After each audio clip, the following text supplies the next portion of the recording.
This video was recorded with the Avermedia Live Gamer Portable. Skip it up and that up.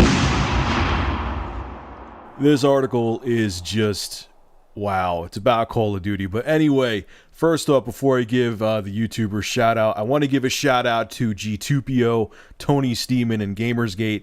They hooked me up with this copy of Dynasty Warriors 8. That is the gameplay footage you're looking at right now. I'm not a huge fan of this series. This one I like better than the Warriors Orochi game for the Wii U. If I said that wrong, I apologize. I haven't had to even think about that game in a while. Thank God. But, it still has that repetitive beat-em-up gameplay. It's Dynasty Warriors. You know what you're getting by now. They've made a million of them. You either love it or you hate it.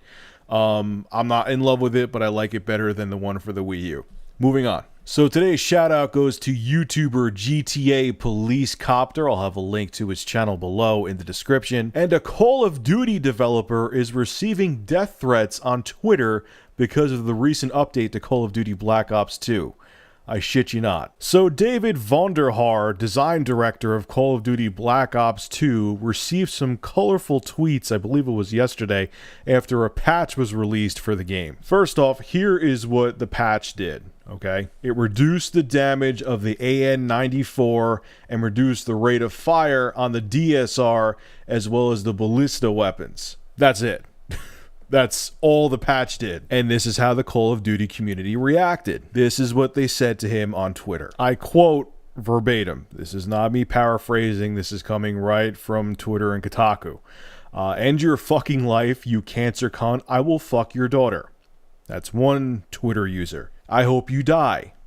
Someone else wrote, haha, screw David Vonderhaar, fucking up the DSR and ballista, can't fucking hit quad feeds now. In hashtags, kill yourself, Vonderhaar. Seriously, over a fucking video game. After he read all this, David Vonderhaar replied back on Twitter, not sure these fractions of a second are worth the threats of violence. The first thing I have to say is, David, welcome to my world.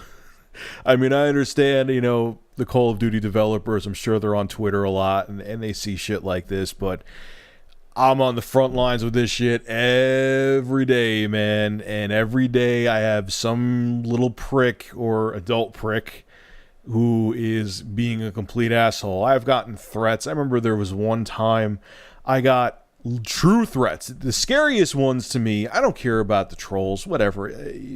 I've been dealing with trolls since day one on here. But I had a PS4 video up, and I was actually defending it. That was the thing that shocked me. And there was a guy on YouTube, who I won't mention his name, who threatened me to take down the video or else he was going to, ruin my life. I actually had to report him to YouTube, and I had to report him to Curse, too. It was pretty creepy. But it is what it is. You're dealing with, not only on the internet are you dealing with the general public, you're dealing with the general public who can remain anonymous. So they could be even more of assholes than they would be in the real world, because there's no, at least they think there's no consequence to it. So they could say whatever they feel, and they may think that in person in real life, but they would never say it. If they think these things about people in real life, they wouldn't say it to them because it just wouldn't be socially accepted. And even beyond that, eventually they would get their teeth kicked down their throat. But on the interwebs, they could be the tough guy they want to be because it's completely anonymous. On top of it, too, and I have another point I want to make after this, if an alteration to a video game makes you so angry that you wish death on one of the developers, seek help. There's something, you're one of those people that even if you're, I was just trolling, which I'll get into that in a minute, just the fact that you would even joke around to wish death on someone because they made a patch to alter some things in a video game, there's something wrong with you. It's a fact. There's something seriously wrong with you. You can't defend it. You could sit there and write me a 30-page thesis on how you don't take it seriously. We're just joking around. The fact that you would bring death up means you need help. You are screwed up in the head. It's a fact. And if someone from Kotaku, or I mean someone from Twitter, I should say, who was one of the people trolling, gets pissed off that I said that, tough shit. You're fucked up and you need medication, period. Now, the thing that bothers the shit out of me about trolling is not that I'm insulted by it, because if I was sensitive to trolling, I would have been off this website years ago, or I would have went bridge diving. I've dealt with so much trolling and so many ridiculous comments on this website since I started. It's insane. But the thing that gets me about trolling is a lot of people always say to me, and not the trolls, but just people like, oh, Rich, that's not really how people are. They're just on the internet. And like I just said earlier in this video, no, it's the exact opposite. The internet's almost like alcohol. It brings out what people really are because it takes those inhibitions away. You know, these people may be sadistic, bitter, pissed off pricks in real life, but they hold back because it's not socially accepted. They couldn't be the quote-unquote trolls they are on the internet because either they would get fired from their jobs, their families would hate them, or like I said before, they would get drop kicked in the head and their teeth, they would have to swallow their whole set of teeth.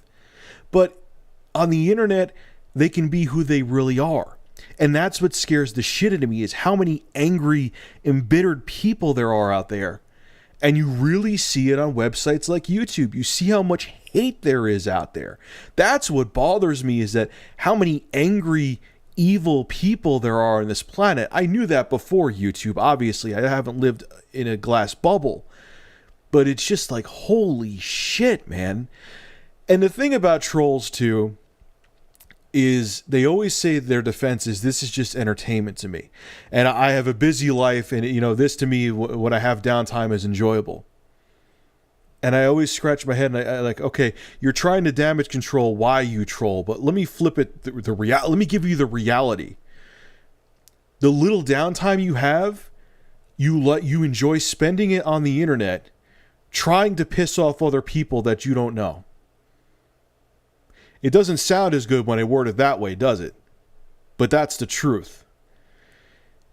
Man, when you think about the human race, you know, it sounds like I'm making this too deep, but I'm not.